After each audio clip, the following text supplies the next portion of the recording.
October 17th. Soon it begins. Today is the day of the new moon. The power will rise till the night of its fullness, on the 31st, the combination which brings us together. And with the rising, we begin our work, that which draws us apart. The days ahead will be interesting, as the openers and closers reveal themselves by their actions. Last night may have represented a final act of cooperation. Jack wanted to visit a cemetery for a few final ingredients. He decided upon a distant, isolated one we had been to once before. He went on horseback, bearing a spade and bullseye lantern, and I trotted along beside. He tethered his horse amid some trees outside the graveyard, and we went in. It was, of course, a very dark night, but with the aid of the lantern we quickly located an appropriately secluded plot of recent turning. Jack set to work immediately, and I went about my watching. It was a pleasantly mild evening for October, with a few bats flitting by, bright stars overhead. I heard footsteps in the distance, but they were not headed in our direction, and I saw no cause for alarm. I patrolled our small area in an almost leisurely fashion. After a time, something very large passed overhead, descending.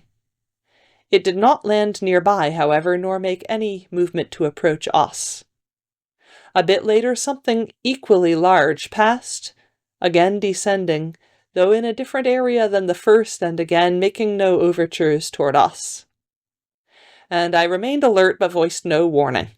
I heard horses on the trail a little after that, sounds of dismounting, more footsteps. Later, a wagon creaked to a halt, and I heard its brake being set. The sounds of a few whispered voices reached me then from various distant areas.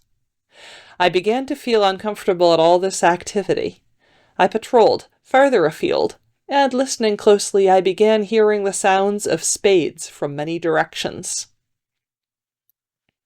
"I remember you," came a faintly familiar voice. "You're a watchdog like me, with big teeth."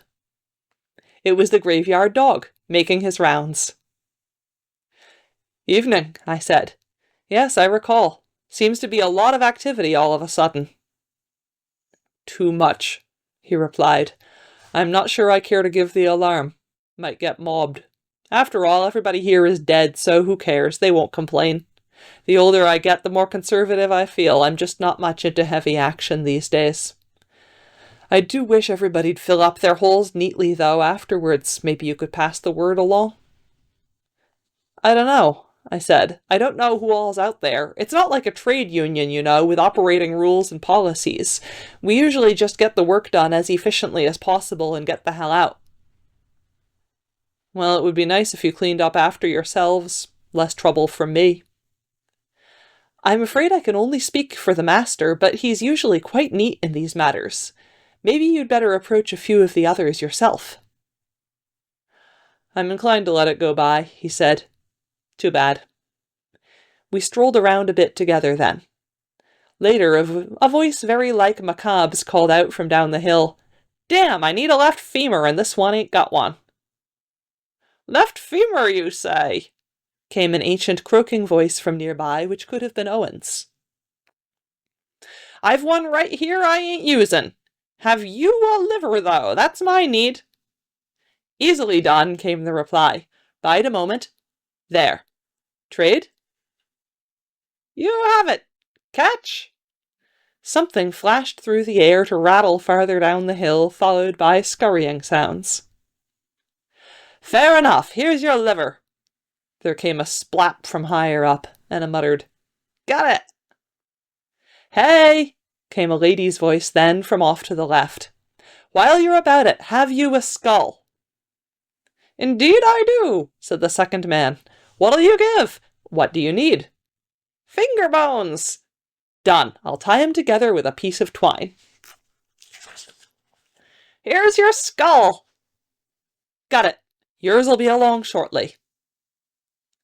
"Has anyone The broken vertebrae of a hanged man, came the deep masculine voice with a Hungarian accent from somewhere far to the right. There followed a minute's silence. Then, I've some mashed ones here. Dunno how they got that way, though. Perhaps they'll do. Send them along, please. Something white and rattling flashed through the starlit air. Yes, I can work with these. What'll you have for them? They're on the house. I'm done. Night! There followed the sounds of rapidly retreating footfalls. See, the old dog said. He didn't fill it in. I'm sorry. I'll be up kicking dirt all night. Afraid I can't help you. I've got my own job to see to. Eyeballs, anyone? Came a call. Over here, said someone with a Russian accent. One of them, please. I'll have the other, came an aristocratic voice from the opposite direction. Either of you got a couple of floating ribs or a pair of kidneys? Down here on the kidneys, came a new voice, and I'm in need of a patella. What's that? Knee bone. Oh? No problem. On the way out, we passed a white-bearded, frail-looking man, half a doze, leaning on a spade near the gate.